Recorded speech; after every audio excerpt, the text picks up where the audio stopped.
Welcome to Recovering Your Voice. Christmas Shorts. My name is Bonnie. I'm Carol Ann. And I'm Collette. And first things first, welcome back, my co-host.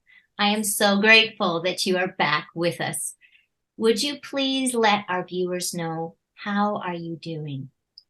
Carol Ann. I'm much better. Thank you very much. Thank you for the prayer and the concerns. It was a bit of a long recovery, and I'm not sure that my voice is totally back. But so if I croak here and there, it may be that my voice needs more healing, but I'm much better. No fever, no aches and pains and things like that. So thank you, God. Collette. Well, that was a long haul. I got the virus, the RSV. Please, guys, take care of yourself. It turned into secondary pneumonia, but I've never been so weak in all my life, but God's so strong in all my life. So I can't regret it. Sounds crazy, but I can't regret it. So again, like Carol Ann, my voice is not quite there yet, but it's a good for a hoot and a laugh. So away we go, guys. And Collette, some of our viewers might not know what you mean by I don't regret it. Why would you not regret getting sick? Can you tell us what that means? Well, anybody that knows me knows I'm kind of hyper. And the quietness and the being still before God, I was able to hear some really powerful messages, and he downloaded a lot. I slept a lot, but when I was quiet, there was a lot of things he was showing me. I was journaling. It was a healing time for me. I know that sounds crazy. Here I said, pandemic was a blessing for me, and sickness is a blessing, but it really was a healing time. And even my husband goes, wow, you've changed. So, for him to notice it tells me it's a steadfast thing. Mm-hmm. Well, we are also thankful for you to be back. And today we are doing a shortened version for Christmas as we lead into that celebration. And we're talking about Christmas traditions. Traditions that maybe we grew up with, traditions that we carry on in our own families. And we're also going to share a favorite recipe from our household to yours. And as always, we'll put all the details for the recipes in the show notes. So, Collette, could you tell us, what are some of your Christmas traditions? When my daughter and son-in-law got married, we started a tradition that Rob would do homemade eggnog. And the homemade eggnog, the recipe I cannot put below because it's passed on from male generation to generation in his home. So we're not allowed to know the recipe. And I do what the kids require is, like, I call them sourdough pancakes, but really what it is my bread dough, but it's fried. So it's almost like a beaver tail. And then we have fruit and whipped cream on it. And that's our breakfast Christmas together. And we love doing that. But I knew it was Christmas when I was a kid, when my mom would make the marshmallow roll logs that you sliced up. To me, that was Christmas. That was absolute Christmas time for me. And I will put the recipe down below in the description. And at our house, we know it's Christmas when I start whipping up peanut brittle in mass amounts. And when this dog starts walking around and shaking its paw because of the little pieces that go flying, it's beginning to look a lot like Christmas in our house. And a tradition that I love to do is we have a beautiful sunroom in the front with major windows, like almost the whole length. And we happen to have a school bus stop right across the street where the children wait. And I make sure that Jesus is in the window. The nativity scene is front and center for them to see. And then on the other side, I have carolers. But I just I love putting Jesus in the window. I usually do it definitely after Remembrance Day, but I haven't done it yet, guys. So pray for me because I really want to do Jesus in the window. Thank you, Collette. And I know that many people are blessed by seeing those beautiful carolers and seeing the beautiful nativity scene, because people, you need to know, she didn't say it, but these are almost lifelike in size. They're not these tiny little pictures or anything. They're beautiful, and she displays them really nicely in her front window. Carol Ann, what are some of the Christmas traditions that you enjoy?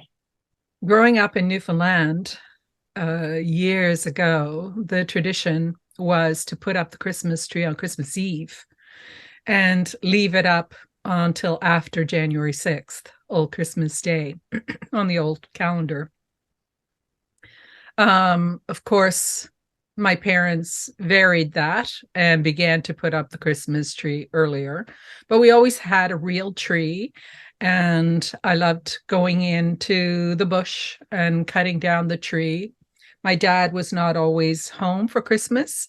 So I remember Christmases where my mom and my younger brother went out and cut down the tree and brought it inside, and we decorated it. So I love real trees. Of course, these days, a number of years ago, we got an artificial tree when we found that buying a real tree off a lot had been cut so much earlier that there was a shower of needles and stuff. So we started using artificial tree. But last year we had a real tree and I loved it. This year, the artificial tree went up earlier, which is nice. And the other thing I like about an artificial tree is that it can be up like long past January 6th. And the joke in our family is usually the deadline is after Valentine's Day. It has to come down. So that's how much I love Christmas. And we my mother played the organ. So another thing that we like to do is sing carols and sing songs. So that's another lovely part of Christmas for us. And of course, the baking. And the very special Christmas recipe that Dave, my husband, has to make for the family. Although all of the kids now, they're not kids, all of our kids who are grown adults know how to make Newfoundland Christmas bread. And it is molasses raisin bread. And it's dense, but makes the best raisin toast. And usually that's our breakfast for Christmas morning, along with chocolate, of course. And usually Dave has to make a double batch because he needs some on hand for when the family's here, but he also needs enough loaves to send bread home with family when they leave. So that's my absolute favorite Christmas recipe. And I have had it, and it is wonderful. And you're right, Carol Ann, the most awesome toast. I so enjoyed. Thank you, Carol Ann. I have never heard of Newfoundland bread, did you call it? Newfoundland Christmas bread. That was wonderful. I look forward to maybe having a piece someday. Well, our favorite traditions, as many Christmas traditions, are based around food. So I don't have a lot of foods that I remember when I was a child, but I do have a couple stories. So the first tradition as a child that I remember is we used to have a real tree. And I remember every Christmas getting sick. And so it was several Christmases before my parents realized that I was actually allergic to the Christmas tree. And so that's when my family made the switch from real trees to artificial trees. And ever since, that's what we've had. So many of our traditions center around food. So we have sticky toffee pudding, which my sister started many years ago. And it is a recipe that comes from Scotland, where our heritage is from, to die for delicious. Second one is dessert, but we never had it as a dessert. It was called 24-hour salad. And my mom and I were the only two in the whole family that enjoyed it and would eat it. But she made it just because she knew I liked it and she liked it. The third one is one that we have used almost every year. So the tradition is we get up, we put on the coffee, the tea, whatever we're having, hot chocolate, and I put in the oven my Grandma Elva's maple Ringrolls. Very easy to make. They're like a cinnamon bun, but a lot less fussier. So we put those in the oven and we open up our socks.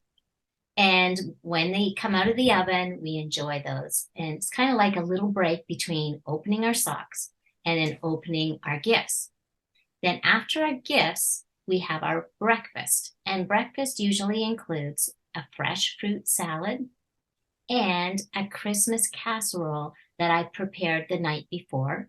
And it is sat in the fridge. And then all you need to do is pop it in the oven and it comes out. And it's your whole meal right there in the casserole. Really easy and fuss-free. So that's a Christmas morning at our house.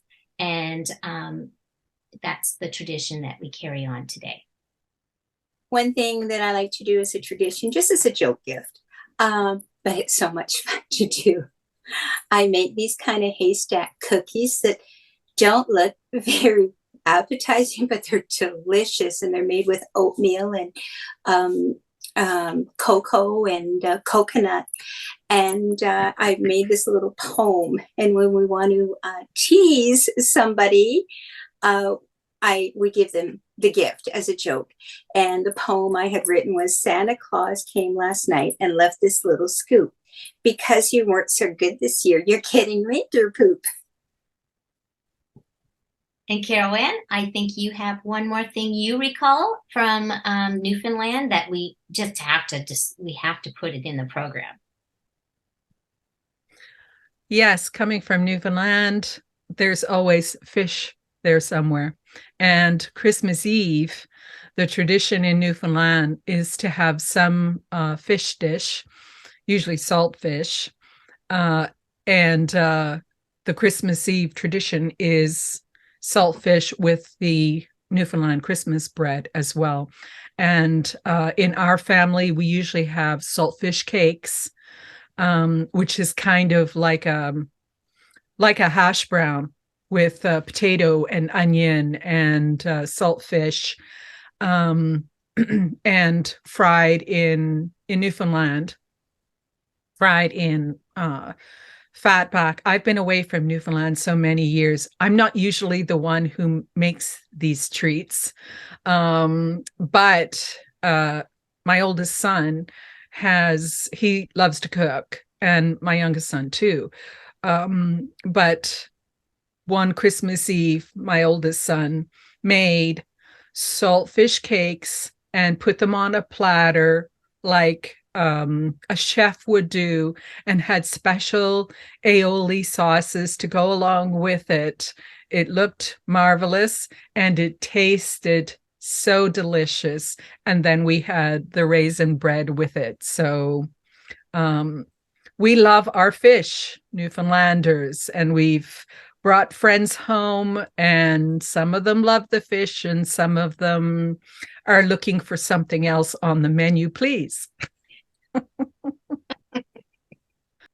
I hope you enjoyed hearing a little bit about our Christmas traditions. We'd love to hear about yours, so put them in the comments below. And our next episode, we hope to have our second and last Christmas shorts, and we're going to be sharing Christmas memories with you. And that'll be coming out just before Christmas. Until then, keep sharing your stories.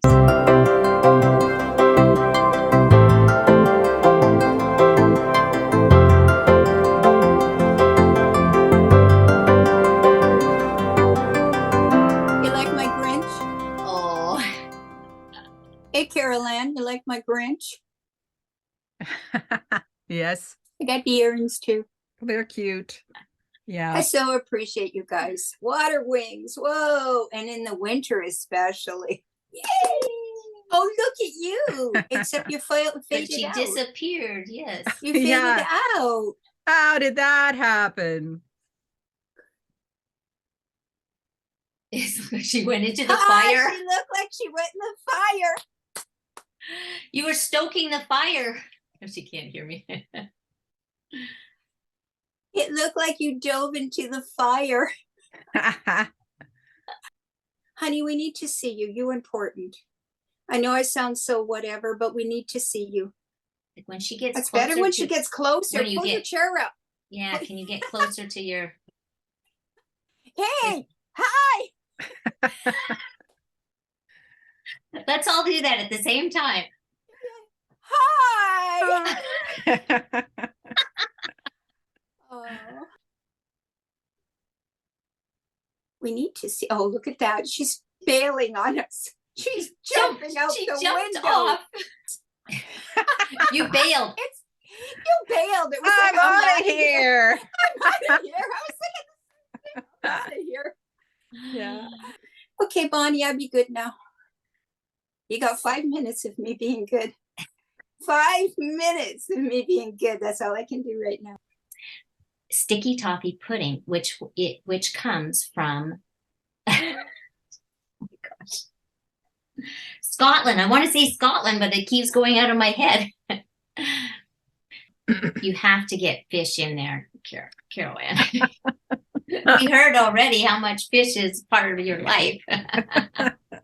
Until then, though, keep your stories coming in. Keep sharing them with each other. And no, it's not going to have my... We'll have to do a lot of cut and paste. We're really off. We're just out of practice. Bibbidi bobbidi boo.